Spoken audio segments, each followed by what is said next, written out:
Alright, this is the tutorial on how to use my DIY Super Goat sweeping jigger. Check it out.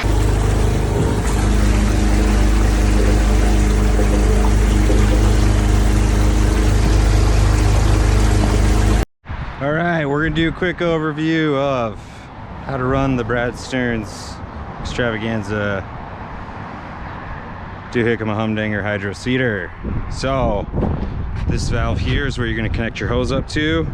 This one you want to open because that's what's going to flush, and you're going to have control here to see how much pressure you have coming out your hose. So if you've got this open and you don't have enough pressure, just start tweaking this in a little bit. Don't go super far because you'll get crazy and probably clog stuff up.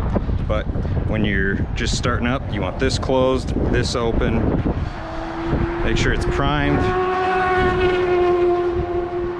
Other thing we want to do, make sure this main valve's open. That's what's sucking everything through the bottom out the top. We're gonna start it off with this valve open, so that flushes extra water. So you have 3 points where it's basically mixing, the mixing cycle. Boom, boom, and up here. So should be good. Have not used this since last year. So this is the spray hose end, which depending on how far you're going away, most of the time we just drive close enough to wherever we're spraying and just need this little guy, but there is an extra hose over there. So we don't need to worry about that right now, but startup process. So that valve's open. Make sure it is all the way open.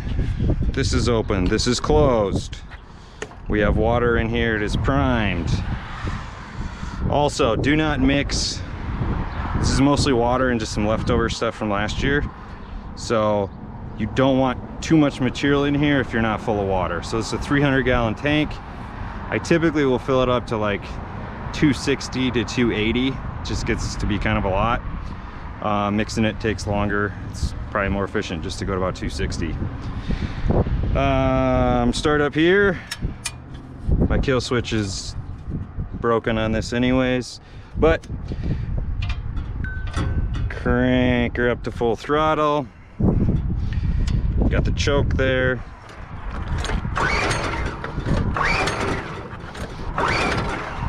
Maybe. So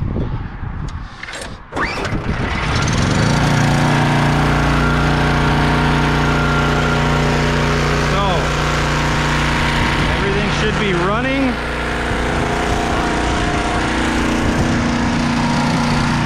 Got a little leak down there, but that's no big deal. So you should be able to see in there. Got water coming out of this big green hose. Sometimes if you get a clog, aim this towards the front, and our other mixing hoses are in there ready to go.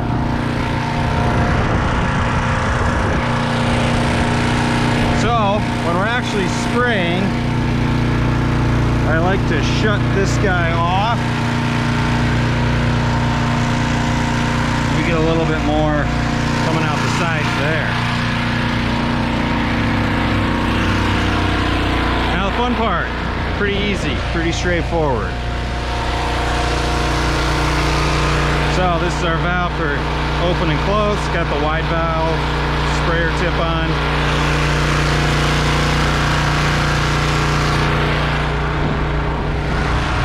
So to start off, I just opened that valve right there on the sprayer hose. Make sure you don't have a kink in this. This hose likes to kink, but it's a lot easier to work with. Now you can open it. And so we have a pretty light mix, so it's gonna look pretty watery. But you can see we're just kind of dribbling stuff out. So that's where we come in, and we need to adjust how much water is getting pushed. So I turn this knob, pretty good fan. And this is usually how I like to spray. You can shoot it a long ways if you want, but for most of the stuff, I mean, you can shoot, I don't know, 15 feet.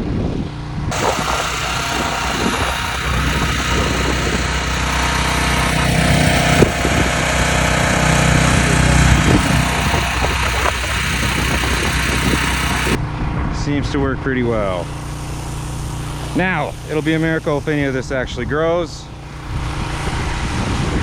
But typically you just kind of like to fan it, spin it around, get wild with it if you want. It's kind of windy for doing this today, but so typically you can kind of see in this dry stuff. So I'll just kind of go back and forth, make lines in it. And when you actually have your full mix in here, you basically just spray it till it's green. But since this is for fun, it also helps to have someone driving the truck and or operating this. So now I got it cranked up towards the end of the tank. It's good to do this because you'll get most of the chunky stuff out. If you're spraying multiple tanks, don't really worry about it. Just go till it quits. But you can literally stand from right here. I mean, spray quite a ways. So we had about 100 gallons in there maybe.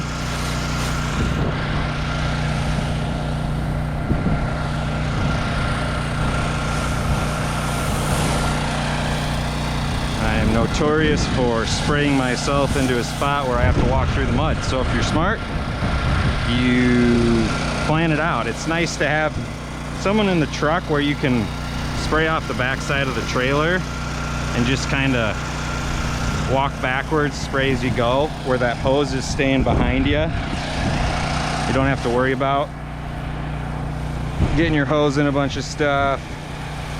But yeah, you can edge with this. You just kind of tilt it sideways, works pretty well. But we want to clean out all this stuff from last year. So you'll see a lot more green stuff.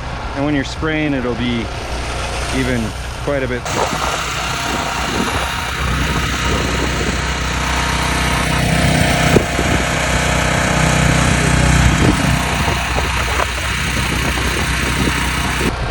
All right, so that is an empty tank. Shut this off.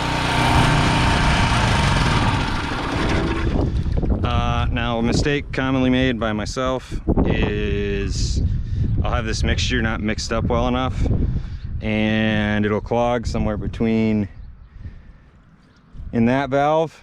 That's why I have quick couplers, so you can just pop these pieces off, shove a piece of metal or wire through there to open it.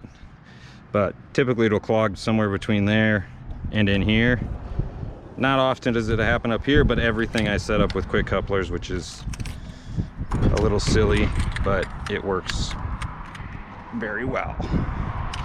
Yeah, so when you're done, shut her down. But at this point you'd be going to go fill up another tank. So I did put a coupler up here, so if you're pumping out of another water trash pump, hook your hose up there, and I like to fill that. And while that's shooting water, you only have a couple minutes because it's really fast, but that's a good time to break up your hydro bales and dump your grass seed mix stuff in there. With all that pressure, it mixes it up pretty good. But when you are done, you have it watered. I just run this for about 5 minutes, let it do its thing for mixing, and you're good to go. And just unhook this guy. Get green crap everywhere. This is probably the least dirty I've ever been after hydroseeding anything. There we go. Always a good idea to rinse out the tank too when you're done. You can see we still have some stuff in there. A little bit of seed. Kind of gross. Been in there for a year. Well, over the winter. And now, check back. This is going to be a beautiful plush golf course lawn right here, guaranteed. Toodles.